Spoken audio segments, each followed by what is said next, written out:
فرزند زہرا یہ حالات برے ہیں۔ کاشانۂ بصیرت ایک ایسا مکمل یوٹیوب چینل جس پر محروم بصارت کے لیے بالخصوص اور تمام افراد کے لیے بالعموم سینکڑوں کی تعداد میں اسلامی کتب دستیاب ہیں۔ لہذا گزارش ہے کہ آپ اپنی ذمہ داری نبھاتے ہوئے کاشانۂ بصیرت کو سبسکرائب کرنے کے ساتھ ساتھ بیل آئیکن کو پریس کیجیے تاکہ آپ علم کے حصول کے ساتھ ساتھ مذہب اہل بیت کی اشاعت میں بھی اہم کردار ادا کرتے رہیں۔ کاشانۂ بصیرت، کاشانۂ بصیرت، کاشانۂ بصیرت۔ فرزند زہرا یہ حالات برے ہیں۔ السلام علیکم معزز سامعین اکرام، حضرت حر کتاب کے پارٹ نمبر 3 کے ساتھ میں ہوں آپ کی ریڈر نصرت حسن کاشانۂ بصیرت کے خوبصورت پلیٹ فارم پر۔ آئیے صفحہ نمبر 25 سے متعلقہ باقاعدہ آغاز کرتے ہیں۔ حدیث میں ہے کہ سین واو رے لکھا ہے، میں پڑھوں تو مجھے سور کے نام سے لگتا ہے کہ پڑھنا چاہیے، لیکن واللہ عالم یہ تھوڑی مس پرنٹنگ ہے تو آگے پڑھتی ہوں۔ صدر اور سور جو بھی ہے، مومن شفا ہے، صدر مومن شفا ہے، اہل ایمان کا جھوٹا کھانا بیماریوں سے صحت یاب کرتا ہے۔ سب سے سخت مرض نفاق ہے۔ جو امام حسین علیہ السلام کا نوش کیا ہوا پانی پیا تو ایمان اور یقین کے چشمہ رگ رگ میں پہنچے، اور ہم شعراء کو الہامی کہہ سکتے ہیں۔ وہ بڑی بے دردی سے شہید ہوئے۔ دشمن انہیں دوہرا مجرم سمجھتا تھا۔ فوج سے علیحدگی بغاوت تھی اور ناصر حسین ہونا دوسرا جرم۔ اسی طرح مظلوم امام نے بھی حر کے غم میں 2 حیثیتوں کا لحاظ رکھا، مہمان اور ناصر۔ بہرحال تہذیب اسلامی اور رسم عقیدت کے مطابق ہے یہ حکایت جو ثبوت میں میری دلیل قرار پا سکتی ہے۔ وطن کے ایک ماہ سیام میں مرزا منعم بخت مرحوم شہزادہ کی مسجد خانہ میں نماز مغربین اور افطار کا وعدہ تھا۔ گرمی کے دن مغرب ختم ہوئی، مامومین کے سامنے افطاری آئی۔ میرے روبرو ایک کانسا میں دودھ آیا جو زیادہ سے زیادہ تھا۔ صف اول کے مومنین میں مرزا نادار حسین خلف اصغر، مرزا اعظم علی زمیندار جندیہ موزلہ لکھنؤ ہیں۔ میں نے چاہا کہ جس قدر میں پی سکتا ہوں وہ ایک دوسرے ظرف میں علیحدہ ہو جائے۔ نادر حسین نے کہا اچھا ہوگا کہ آپ اس کو جھوٹا کریں، اور جو بچتا ہے میں سادہ سمجھ کر الش پیوں گا۔ ملحوظ سے خاطر رہے کہ یہ ماہ رمضان میری اس بیماری کے بعد کا ہے جو پورا لکھنؤ جانتا ہے کہ ڈاکٹر فریدی ماہر امراض صدر مجھے دق تجویز کر چکے ہیں، اور نادر حسین کا بھی یہ بیان ہے کہ ان سے پہلے کہ ڈاکٹر حکو ان کو تپ مزمن قرار دے کر ہر وقت لیٹے رہنے کی ہدایت کر چکے ہیں۔ میرا جھوٹا نادر حسین موصوف نے پیا۔ ہجرت کے 21 برس میں سینکڑوں دوست تو اللہ کو پیارے ہو چکے، مگر یہ تندرست اور زندہ موجود ہیں۔ اب چاہے کنکر پر ان کا قیام ہے۔ مجھے افسوس ہے کہ وہ شعر مرثیہ گو کا پیش نہیں کر سکا۔ میرا اسلوب تصنیف یہ نہیں ہے کہ قلم اٹھاتے وقت کتاب سامنے ہو، بلکہ کتب بینی اور وسعت مطالعہ کی یادداشت سے عین وقت پر حوالہ درج کرتا ہوں۔ 1309 ہجری کے پریس نے ریحان غم کے نام سے میراثی کی 2 جلدیں شائع کی تھیں، جس میں میر انس اور میر وحید کے مرثیہ 7 چھپے ہیں۔ پہلی جلد کی صفحہ نمبر 177 میں 177 میں یہ تخیل موجود ہے، اور کتاب میرے وقف کردہ کتب خانہ مدرسۃ الواعظین میں موجود ہے۔ اب حدیث معصوم کی اس اصل لفظیں ملاحظہ ہوں۔ در حدیث صحیح از حضرت صادق علیہ السلام منقول است کہ نیم خوردہ مومن شفا ہفتاد درد است۔ اس کا حوالہ لکھا ہے بریکٹ میں، حلیت المتقین برحاشیہ زاد المعاد طبع سلطانی صفحہ نمبر 84۔ جب میری جماعت کا ماموم یہ خواہش کر سکتا ہے کہ امام وقت کا دوستدار بدرجہ اولا خواہش کر سکتا ہے، انس ہو یا وحید، ان کا تخیل نہیں، الہامی شعر ہے۔ آخری عزت حر کی یہ ہے کہ امام علیہ السلام نے ان پر مرثیہ نعم الحر کہا، اور دو دان چھوٹا بھائی اپنے برادر عینی کو اچھے بھائی کہتا ہے۔ اگر میں یہ کتاب تصنیف کرتا تو عرض کرتا کہ فضائل حضرت امین علیہ السلام میں میدان حشر کا اعلان عالم ہے۔ آگے لکھا ہے نعم الاب ابوک ابراہیم و نعم الاخ اخوک علی۔ پیغمبر کے بڑے اچھے مورث سے اعلیٰ پدر ابراہیم علیہ السلام ہے اور بڑے اچھے بھائی علی علیہ السلام ہیں۔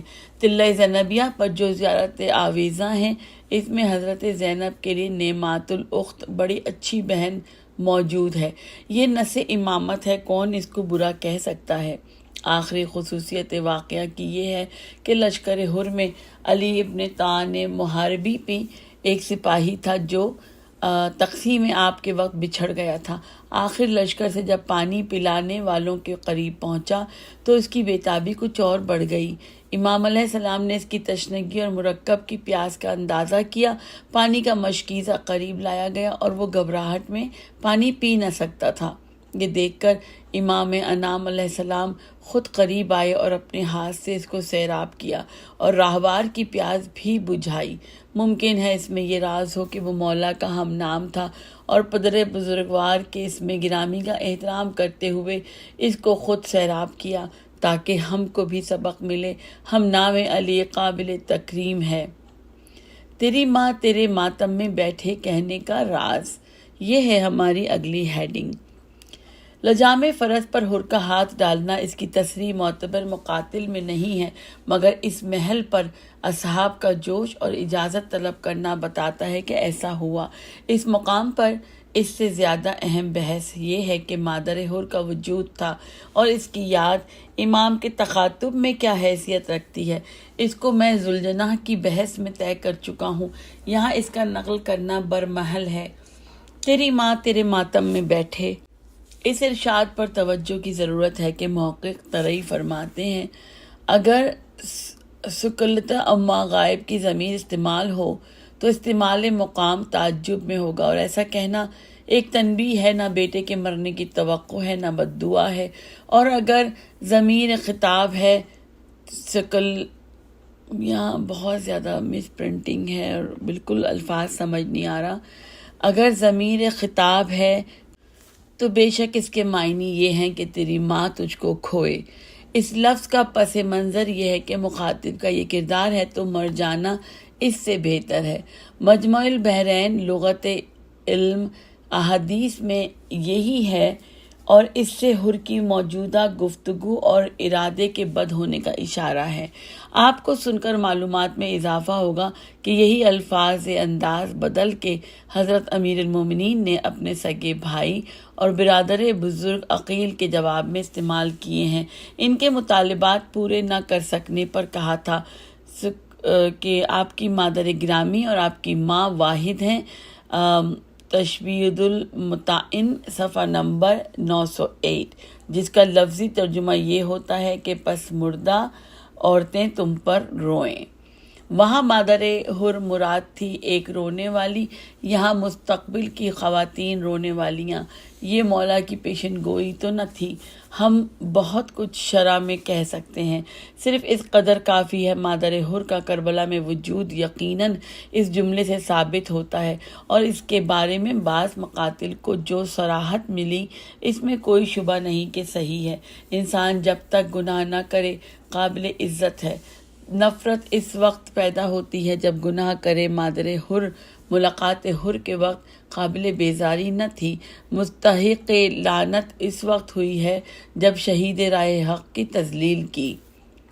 اگلی ہیڈنگ ہے علی ابن حر، سپہر کا شانی کا بیان کہ باپ بیٹے ساتھ لڑے۔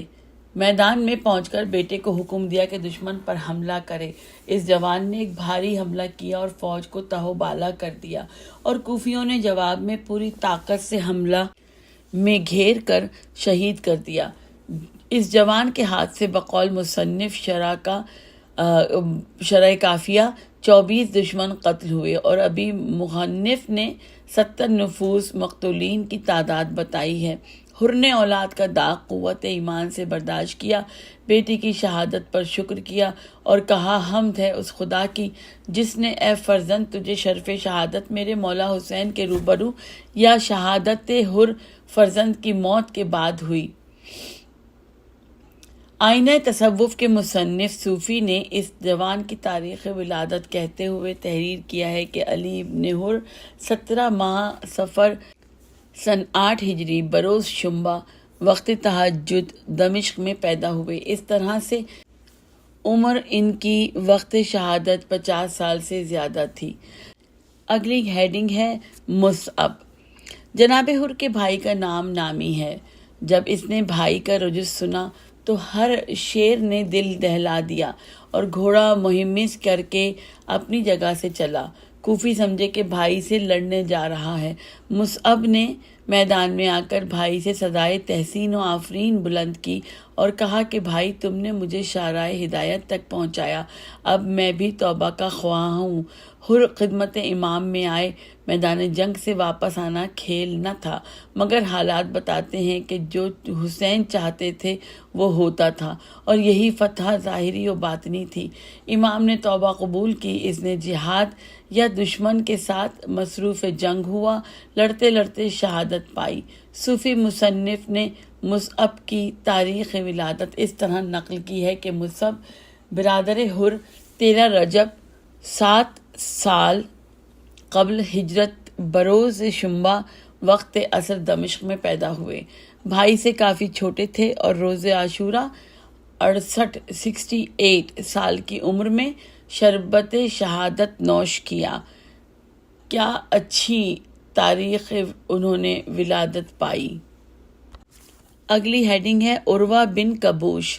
حر کا زر خرید غلام فوج دشمن ہی میں تھا کہ آقا کو خونی لباس پہنے دیکھا تو سپہر کاشانی کہتے ہیں کہ یہاں پہ فارسی میں کچھ لائنیں ہیں جو میرے خیال میں ایک شعر ہے، میں ترجمہ پڑھتی ہوں۔ ہوا سے خمسہ رخصت ہوئے اور پاگلوں کی طرح دیو پیکر نے اپنے کو لشکر پر گرا دیا۔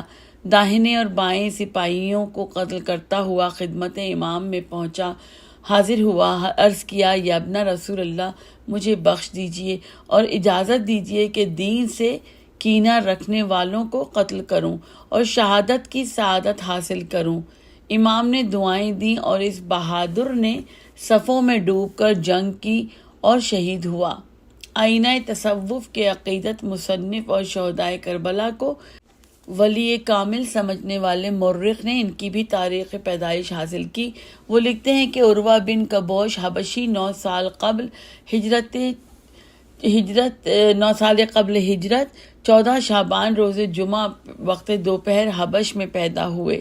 خبر نہیں کہ 80 سالہ مرد میدان مرقد حر کے لیے قرب میں سپرد خاک ہے یا گنج شہیداں تحت قبا اس کی ابدی خوابگاہ ہے۔ حوالہ لکھا ہے بریکٹ میں الحسین صفحہ نمبر 216۔ اگلی ہیڈنگ ہے روضہ۔ مزار حضرت حر پر اس خادم دین کی 4 مرتبہ کی سفر زیارت کے جو تاثرات ہیں وہ اگر سب نہیں تو پہلی اور آخری زیارت کے کوائف سے اطلاع ضروری معلوم ہوتی ہے۔ پہلا سفر دسمبر 1930 عیسوی میں عالم شباب میں اکیلے ہوا اور اثناء سفر میں علمی و تاریخی لحاظ سے سفر نامہ مرتب ہو کر زاد یوم طلاق سفر نامہ عراق نام رکھا، جس کے معنی یہ ہے کہ اولین و آخرین کے باہم ملاقات کے دن روز قیامت میں کام آنے والا توشہ۔ یہ تصنیف میرے کتب خانے میں اصل نسخہ آج بھی بحمدللہ موجود ہے۔ اس سے روضہ کربلا کی آبادی سے 1 فرسخ پر واقع ہے اور شبہ روز میں زائرین جب چاہیں فٹن پر زیارت کو جاتے ہیں۔ عربی اصطلاح میں اس گاڑی کو کالسکا کہتے ہیں۔ جو لوگ پیادہ چل سکتے ہیں وہ بھی روضے پر جا سکتے ہیں، اور گنبد ایک مختصر عمارت کی شکل میں دور سے دکھائی دیتا ہے۔ دروازے کے محراب پر امام کونین کا قول انت حر فی الدنیا والآخرہ لکھا ہوا ہے، جو فرزند فاطمہ پر جانثار کرنے کا ترے امتیاز ہے۔ یہاں کا گنبد صفالی ہے، زری چاندی کی ہے، جو مہاراجہ محمود آباد اس کا حوالہ دیا ہے نمبر 1 میر علی محمد خان مرحوم کی فیاضی کا اثر ہے۔ مزار حضرت حر کے متعلق ہے، حوالہ دیا گیا ہے ابصار العین صفحہ نمبر 127 میں۔ بعض بادشاہوں نے قبر حر موشگافتہ کی تو دیکھا کہ سر پر پٹی بندھی ہے، پس اس کو کھول لیا تاکہ تبرک سمجھ کر لے لیں۔ پیشانی سے خون جاری ہوا، پس اسی طرح باندھ دیا۔ یہ کھلی ہوئی دلیل ہے اس بات کی کہ شہیدان راہ خدا زندہ ہیں، ورنہ میت کے جسم سے خون جاری نہیں ہو سکتا۔ اگلی ہیڈنگ ہے روضہ مبارکہ اور شاہان اودھ۔ یہاں پہنچ کر مجھے اودھ کی گزشتہ فیاضیوں کا کوئی ایسا اثر نظر نہ آیا کہ اس قبے کی تعمیر میں بھی خزانہ اودھ سے 15,000 روپے روانہ کیے گئے تھے۔ چنانچہ یہاں پہ حاشیے کے نیچے اس حوالے کا جو میں نے اوپر صفحہ نمبر پہ بتایا تھا 1 پہ وفات 1931 عیسوی لکھا ہے۔ جد اعلیٰ حضرت علیین مکان اپنے ایک مراسلے میں فرماتے ہیں، یہاں ایک مصرع ہے جو کہ عربی زبان میں ہے یا فارسی میں، اس کے آگے لکھتے ہیں 1000 روپیہ مسکو کے بس کا بادشاہ جمجاہ خلد اللہ ملکہ بنا پر تعمیر روضہ طیبہ امامین ہمامین عسکرین علیہ السلام۔ چند مصرے اور فارسی میں لکھے ہیں۔ اس کے بعد لکھا ہے 15,000 روپیہ کے منجملہ 10,000 روپیہ برائے تعمیر روضہ حضرت حر بود اعلان فرسیدی بزود ہی روانہ فرمائیں۔ یہاں زائروں کو اہل دیہات کے بچے آ کر گھیر لیتے ہیں اور پیسہ مانگتے ہیں۔ ان پر ترس معلوم ہوتا ہے، شاید ان کے والدین تنگ دستی سے راحت پہنچا نہیں سکتے۔ اگر ممکن ہو تو زائروں کو چاہیے کہ ان کے لیے روٹی لے جائیں، ان سے زیادہ مستحق شاید ہی کوئی ہو۔ روضے کے گرد کربلا کی طرح وسیع احاطہ ہے جو مزار کو گھیرے ہوئے ہے۔ احاطے کے باہر ان کی ماں کی قبر ہے جو فوج یزید کی طرفدار تھیں۔ سال میں ایک مرتبہ آخری چہارشنبہ ماہ سفر کو اس روضے میں ہزاروں آدمیوں کا مجمع ہوتا ہے۔ چاروں طرف دور تک چھولداریاں، خیمے، کجاوا، محمل وغیرہ دکھائی دیتا ہے۔ بریکٹ میں لکھا ہے تذکرہ کربلا صفحہ نمبر 43، یہ حوالہ ہے کتاب کا۔ یہ 48 برس پہلے کا میرا بیان تھا۔ اب آخری زیارت میں روضہ حر پر افکار ملاحظہ ہوں۔ اس کو بھی 12 اور 12 24 برس ہو چکے ہیں۔ اس سفر میں عیال ساتھ تھے اور سفر نامہ الوائز میں قسط دار تباہ ہوا۔ اکتوبر 1954 عیسوی کے نمبر سے مندرجہ ذیل اقتباس ماخوذ ہے۔ حضرت حر جانے کے لیے خیمہ گاہ سے غربانہ اور مؤثرین روانہ ہوئے ہیں۔ اپنے سرمایہ کو دیکھتے ہوئے آپ جس سواری سے چاہیں جا سکتے ہیں۔ اڈے پر پہنچ کر میں نے سنا کہ گاڑی والے ہررا ہررا بلند آواز سے کہہ رہے ہیں۔ غور کرنے پر ایک طالب علم نے بتایا کہ حر 2 لفظ بلند آواز سے ادا نہیں ہوتی، اس لیے پکارنے میں صاحبان زبان نے لفظ میں الف بڑھا کر تصرف کیا ہے۔ کوئی زائر ایسا نہیں ہے جو زیارت حر کو نہ جاتا ہو۔ بعض نادار طبقے کے شوق ثواب میں پیادہ ہی جاتے ہیں۔ راستہ ریگستان ہے اور بعض اوقات گاڑی کے پہیے مٹی میں دھنس جاتے ہیں اور غربانہ رک جاتا ہے۔ ہم اپنے دوست اور ارادہ الوائز کے سابق کارکن مولوی سید احمد علی صاحب زید مجدہ کی معیت میں روانہ ہوئے۔ روضہ حر کی عمارت کو مرزا احمد اور ان کے بھائی محمود نے 1340 ہجری میں تعمیر کیا ہے اور پھاٹک پر یہ قطعہ تاریخ نصب ہے. یہاں پہ یہ فارسی میں شعر ہے. بگفت بہتر ازی شعر نیز تاریخ بحق عزت ایوان صحن حر شہید 1340.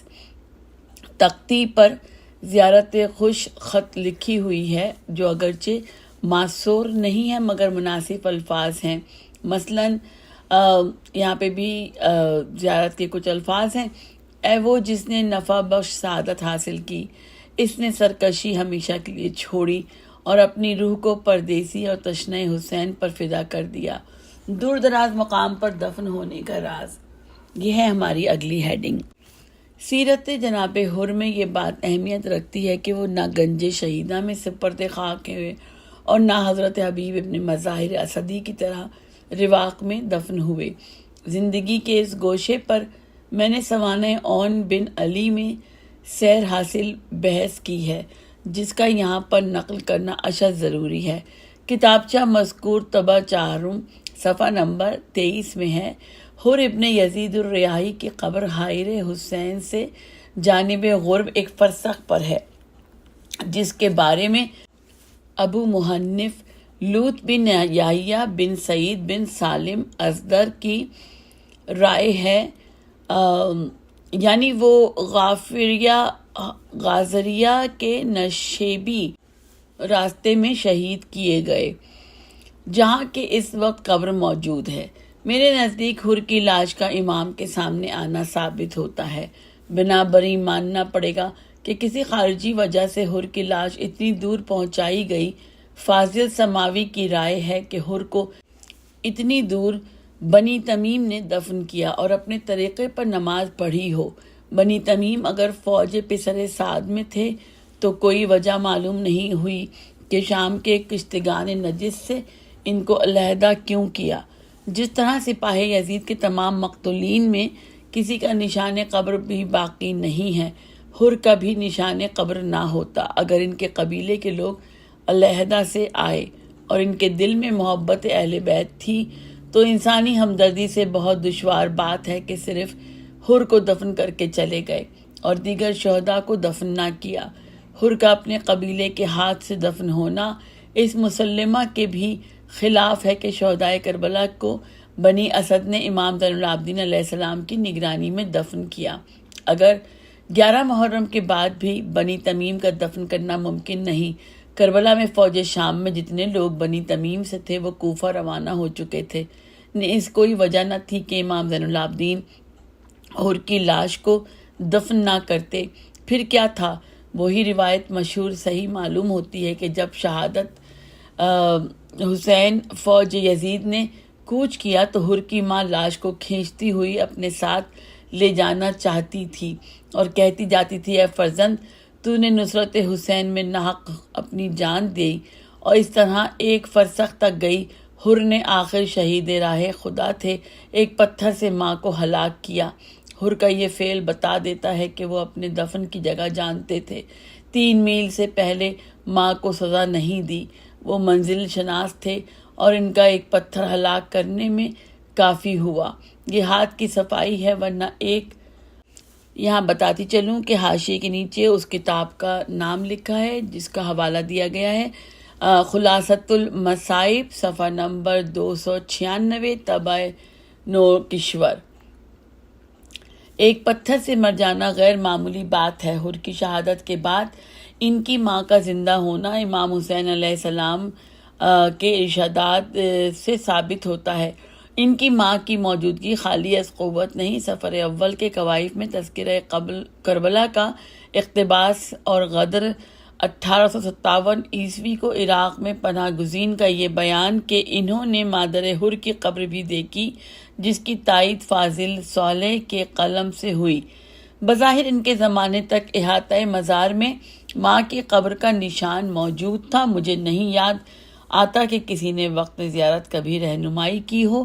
اس قول کی بنا پر مرثیہ حضرت حر کا کمالات حضرت عباس سے ماخوذ معلوم ہوتا ہے.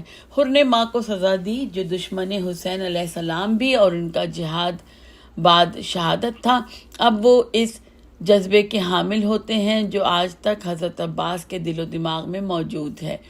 وہ دشمنان دین کو سزا دیتے ہیں، ترک کو تماچا علمدار کے ہاتھ سے صحیح ہے تو ان کے خادم حر نے ماں کو سزا دے کر ہلاک کیا اور ناصر دین ہوئے۔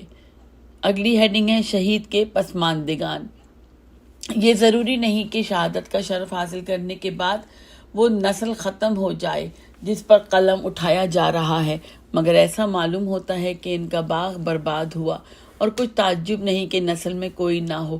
ماں گمراہ تھی جو صف ماتم پر نہ بیٹھنے کے جرم میں ہلاک ہوئی، وہ اس وقت قابل تعریف تھی جب گناہ سرزد نہ ہوا تھا۔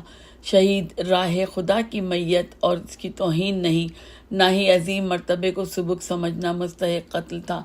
فرزند و برادر شہید ہو چکے ہیں، بیٹا ناشاد و نامراد ہوگا کہیں پتہ نہیں۔ وہ شادی شدہ تھا، اگر ایسا تھا نسل قطع کے واقعات شہادت میں صرف بیوہ کا پتہ چلتا ہے۔ حاشیے کے نیچے تاریخ کامل کتاب کا نام لکھا ہے اور صفحہ نمبر 19 جلد نمبر 4۔ آئیے آگے پڑھتے ہیں، صفحہ نمبر 35 پہ ہم پہنچ چکے ہیں۔ عورت وہ متضاد حیثیت کی ذات ہے جس نے اطاعت کی تو روح و جان، مخالفت کی تو طلاق کا تدارک مصیبت کا حل موجود ہے، اور اسلام نام خوشگوار زندگی کا ہے۔ کچھ اللہ والے ایسے جو رفیق زندگی کی طرف سے نافرمانی کی ہواؤں کو اپنا امتحان سمجھ کر قوت برداشت سے کام لیتے اور صبر کر کے معاملہ خدائے قہار و جبار پر چھوڑتے۔ حضرت نوح، لوط اور جناب یونس علیہ السلام کی بیویوں کا دشمن جان ہونا کتاب و سنت سے واشگاف لفظوں میں ثابت ہے۔ اگر تم کہو کہ ہم کو پچھلی امتوں کے پارینہ قصوں سے کیا تعلق ہے، تو باب ماضی سے سبق لینے کے لیے قرآن حکیم میں مستقل سورہ طلاق موجود ہے، جو ہر گھر میں زن و شوہر کی بدمزگی کا حل ہے، اور عوام اس کو ازار بندی رشتہ کہتے چلے آ رہے ہیں۔ اردو ڈکشنری سے لفظ دور نہیں ہو سکتی۔ اب رہی باوفا عورت اور قدر شناس مرد کو اولاد سے زیادہ پیاری ہوتی ہے، اس لیے کہ وہ نسل کی بنیاد ہے۔ اگر وہ نہ ہو تو اولاد کا ہونا ناممکن۔ عورت ہے تو اجداد کی نسل کا اساس قائم ہے، ورنہ بزرگوں کا چراغ گل ہوگا۔ صرف یہی نہیں بلکہ اطاعت شعار رفیق زندگی تنہا 2 گھرانے باقی رکھتی ہے۔ اس کی ذات سے شوہر کا ددیال اور ننیال پہچانا جاتا ہے، مگر عورت کی 2 حالتیں ہیں، کبھی شوہر کے سامنے سہاگن مر جاتی ہے۔ میر انیس کا مصرع: عورت کی موت خوب ہے شوہر کے سامنے، عورت کی موت خوب ہے شوہر کے سامنے، اور جو اپنے مرد کے بعد زندہ رہے وہ بد نصیب۔ اور شوہردار عورت کے بیچ میں بیٹھنے میں ذلت اٹھاتی ہے، مگر یہ عام خواتین کا حال ہے۔ شہید کی بیوہ پوری قوم میں معزز ہوتی ہے اور اپنے سر تاج کی قربانی پر فخر کرتی ہے۔ لوگ اس کو بلند درجہ دیتے ہیں اور وقت گزرنے کے بعد وہ ملکہ سمجھی جاتی ہے۔ ہم پر احسان ہے اس اہل قلم کا جس نے فوج شام میں زوجہ حر کا وجود تسلیم کیا، اور قوم پر احسان ہے علامہ عنایت علی ساسانی مرحوم و مغفور، وفات 1324 ہجری مطابق 1970 عیسوی کا، جس نے صدر اول میں جبکہ لکھنؤ اکابر علماء سے چھلک رہا تھا، میرے دور کا طبقہ ثانیہ بام ارتقاء پر نہ پہنچا تھا۔ 11ویں شب کو زوجہ حر کا کھانا لانا روایات ضعیفہ میں شمار ہوتی ہے۔ حسینیہ آصف الدولہ لکھنؤ میں نواب آغا ابو الصاحب بانی سلطان المدارس کی بنا کردہ عظیم الشان مجلس میں روایت پڑھ کر مہر اسناد ثبت کی۔ اس روایت کی یادگار میں آج تک 11ویں محرم کی رات کو کربلا معلیٰ میں جلوس نکلتا ہے۔ مدیر شیعہ اخبار لاہور اپنے سفر نامے میں لکھتے ہیں، 11 محرم آج عورتوں کا ایک جلوس نکلا جس کے آگے زوجہ حر کھانا لیے خیمہ اہل بیت کی طرف جا رہی تھی۔ مرد اور عورتیں زار و قطار رو رہے تھے۔ حوالہ لکھا ہے کتاب شیعہ لاہور محرم نمبر 1398 ہجری صفحہ نمبر 59۔ الغرض جبکہ حر کی اولاد بھی کام آئی، بعض مقاتل میں اس کے شہید ہونے والے بیٹے کا نام بکیر لکھا ہے، بے کاف یہ رے۔ ایسا معلوم ہوتا ہے کہ وہ اپنی قربانی کے بعد بے نام و نشان ہو گئے۔ جہاں حالات شہدائے کربلا میں اس اطلاع کو ہم نظر انداز نہیں کیا کہ ان کی اولاد عرب میں موجود تھی اور آج بھی ہے، وہاں یہ بھی ملحوظ خاطر ہے کہ وہ نثار ہو کر بے نام و نشان رہے۔ تاراج خیام کے بعد مرہ بن مہاجر اور مہاجرین اوس و علی بن تعان و یزید بن رکاب نے پسر سعد سے کہا کہ ہم نے حسین کو تیرے حکم سے قتل کیا، ان کی عورتیں اور بچے بے آب و دانہ ہیں، حکم دے تو ان کو آب و طعام پہنچائیں، اگر اجازت نہ دی تو ہم جنگ کریں گے۔ عمر ابن سعد نے خواہش منظور کی اور اس پر غور شروع ہوا کہ کون یہ خدمت انجام دے۔ کسی بدبخت سے یہ ڈر کر وہ بیواؤں اور ستم رسیدہ خواتین تک پہنچنے پر اپنے بہیمانہ مزاج سے سخت کلامی نہ کرے اور مظالم کی حد ہو چکی ہے، اب تو انسانیت کا ثبوت دیا جائے۔ وہ ظالم تو اس کام پر تعینات نہیں ہو سکتے تھے جنہوں نے بنی ہاشم کو قتل کیا۔ لاوارث عورتوں کے سامنے ان کے گھر کو اجاڑنے والے، ان کی گود خالی کرنے والے اس قابل نہ تھے کہ ڈیوڑی پر جائیں۔ طے پایا کہ عورتیں بھیجی جائیں گی، مگر وہی خواتین جن کے شوہر اولاد فاطمہ علیہ السلام کے خون بہانے میں شریک نہ رہے۔ زن قیس و زن بن خارجہ دام عامر 40 عورتیں زوجہ حر کی قیادت میں پانی کی مشکیں اور کھانے کے خوان لے کر چلیں۔ آئیے اس بات کو یہیں روکتے ہیں اور اس کے اگلے پارٹ میں گفتگو کا آغاز ہم صفحہ نمبر 37 سے کریں گے۔ نصرت حسن کو اجازت دیں۔ والسلام علیکم ورحمۃ اللہ وبرکاتہ۔